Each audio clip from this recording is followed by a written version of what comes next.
Another Neil Marshall film lands on this list. This was his debut film, Dog Soldiers, at number 13. It's about this squad of soldiers who are out in the Scottish Highlands on a training exercise, and then they start getting attacked by this ravenous family of werewolves, and they take shelter in a farmhouse in the middle of nowhere and have to defend themselves throughout the night. And then they actually find out that the house is actually owned by the werewolves, and the werewolves are trying to get in. It's actually a really funny movie. That there's a lot of humorous moments in the movie, and also quite a few terrifying moments as well. And it's probably one of the best werewolf films to come out since The Howling or American Werewolf in London. Like, the effects on them are pretty amazing. Like, one of the things I like about horror films is that you can be really emotionally invested in the movie, but you can also be really emotionally invested in the characters and actually like them. Like, all the characters in the film are so damn likable. Like, even if one of them like dies, you're just there like, no, please, not that guy. He should have survived. Like, one of the guys who's just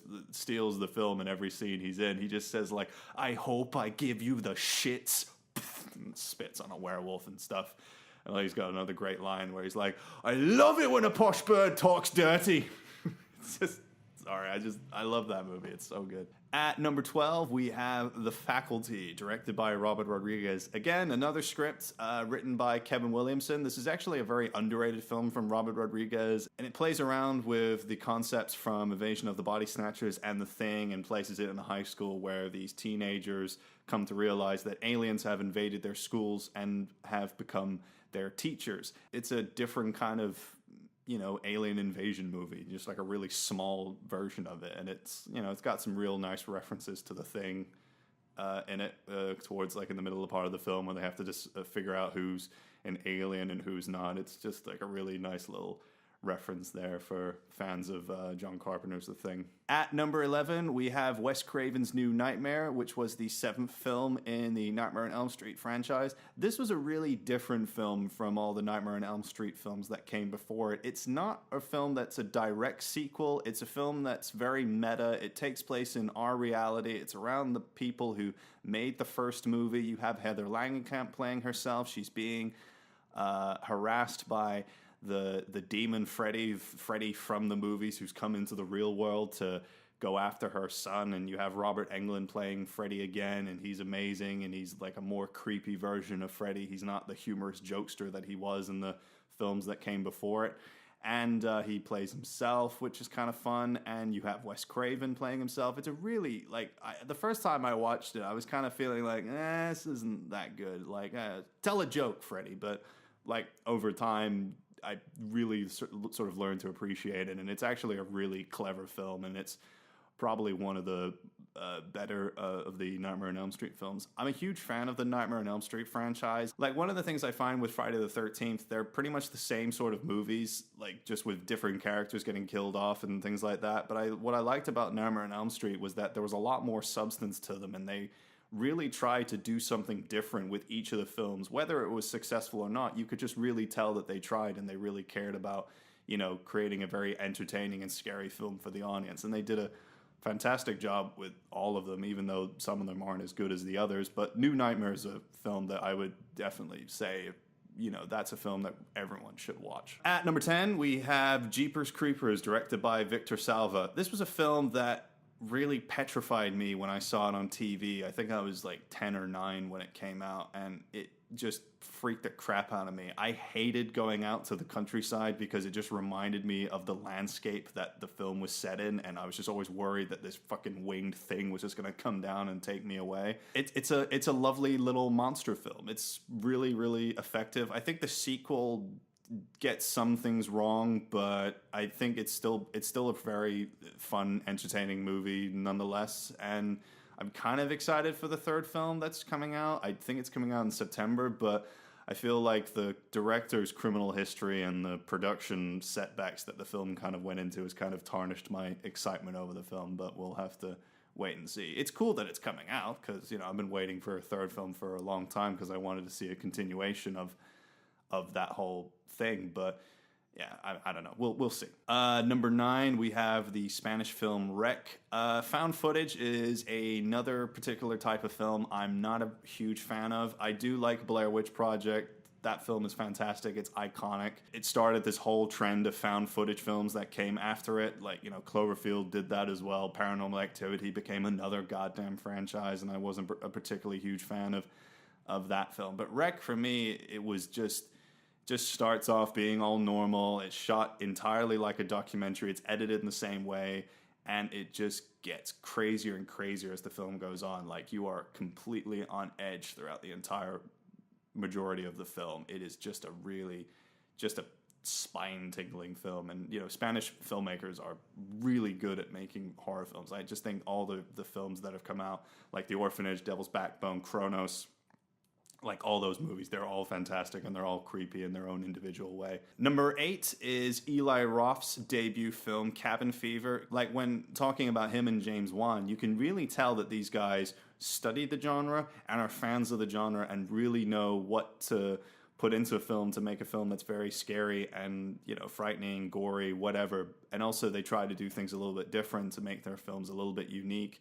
Maybe some people might disagree with me, but I think Cabin Fever is a really good example of that. Number 7, we have 28 Days Later. This is the Dawn of the Dead of my generation, and it's probably one of Danny Boyle's memorable films, and it just shows what you can do when you have a low budget and just a really good group of actors, and it's just a really terrifying movie. And I wouldn't really class it as a zombie film in the same way that people would call The Crazies a zombie film. I would put those two films quite together because they have a very intriguing political subtext that's underneath it, and it's a really, really good film. And the sequel is pretty good too. I think the sequel almost surpasses the first one, but the first one is, you know, the first one's always the best. Number 6, The Devil's Rejects, directed by Rob Zombie. This, I have to say, is probably Rob Zombie's best movie. He is not a particularly liked director. I don't think a lot of people like his Halloween remake. I kind of like the film. I think it works in some cases. I think it maybe goes on for a bit too long, and I think once it gets into the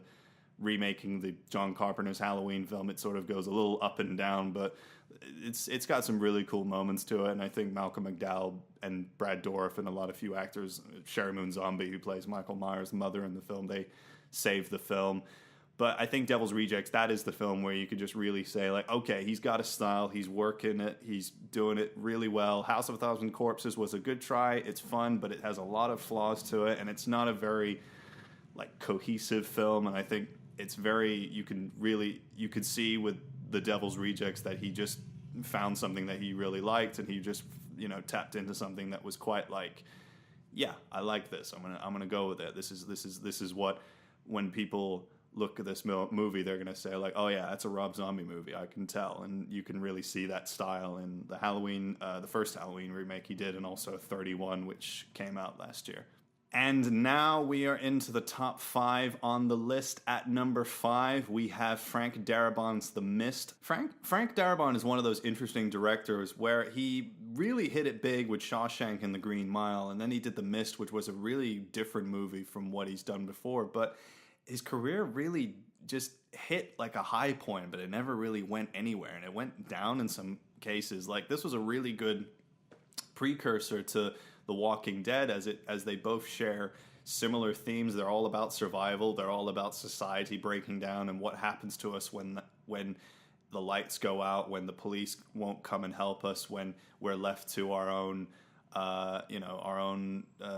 and what happens when we're left to fend for ourselves. Like, I think Frank Darabont really tapped into something very interesting there, and the monsters are terrifying in The Mist, but it's the people that's the most terrifying, and it's a really, really good film, and the ending as well. Like, I know I've talked about films that have some very devastating endings, but oh my god, so depressing, and it's like, oh, just why? You're gonna wait 2 more seconds. Like, it's kind of weird.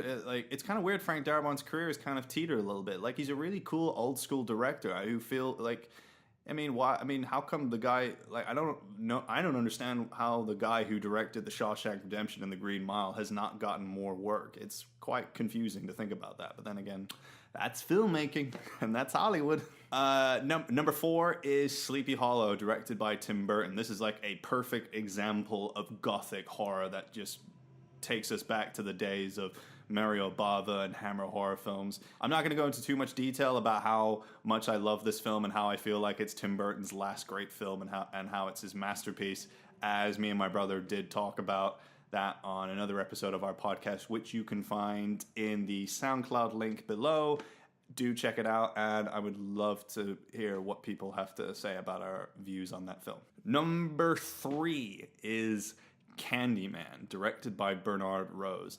Now this was a film that came out in the early 90s, and it was a story that was based on a Clive Barker short story. Clive Barker was the guy who created the Hellraiser film, and it's a very spooky, sinister film, and it has a very powerful central performance from Virginia Madsen, and the villain of the film, Candyman, played brilliantly by Tony Todd, is such a tragic, creepy figure, and such a memorable performance from Tony Todd. And he's a really